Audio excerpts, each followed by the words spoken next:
ஸ்டேலில் வசிக்கும் இலங்கையர்கள் அனைவரும் மத்திய கிழக்கு பிராந்தியத்தில் ஏற்பட்டுள்ள அசாதாரண பாதுகாப்பு சூழ்நிலைகளை கருத்தில் கொண்டு மிகுந்த அவதானத்துடன் இருக்குமாறு ஸ்டேலில் உள்ள இலங்கை தூதரகம் கோரிக்கை விடுத்துள்ளது.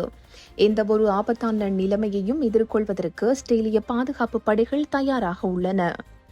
இது தொடர்பான மேலதிக அறிவுறுத்தல்களையும் ஆலோசனைகளையும் ஸ்டேலிய பாதுகாப்பு அமைச்சு அவ்வப்போது வெளியிட்டு வருவதாகவும் தெரிவிக்கப்படுகிறது. ஏவுகணை தாக்குதல்கள் போன்ற அவசர நிலைகள் ஏற்பட்டால் அது குறித்த தகவல்கள் உடனுக்குடன் உங்களது ஸ்மார்ட் கையடக்க தொலைபேசிகளில் அனுப்பி வைக்கப்படும். அபாய எச்சரிக்கை சத்தம் கேட்டால் உடனடியாக அருகில் உள்ள பாதுகாப்பு அறைகளுக்கு சென்று தஞ்சம் அடையுமாறு அறிவுறுத்தப்பட்டுள்ளது. தற்போதைய பாதுகாப்பற்ற சூழலை கருத்தில் கொண்டு இன்று முற்பகல் 10 மணி முதல் பிற்பகல் 2 மணி வரை இலங்கை தூதரகம் திறந்திருக்கும் என்று அறிவிக்கப்பட்டுள்ளது. இந்த காலப்பகுதியில் மக்கள் தங்களது தூதரக சேவைகளை பெற்றுக்கொள்ள முடியும். மேலதிக தகவல்களுக்கு பொதுமக்கள் தொடர்ச்சியாக தூதரகத்தின் அறிவிப்புகளை பின்பற்றுமாறு கேட்டுக் கொள்ளப்படுகிறார்கள்.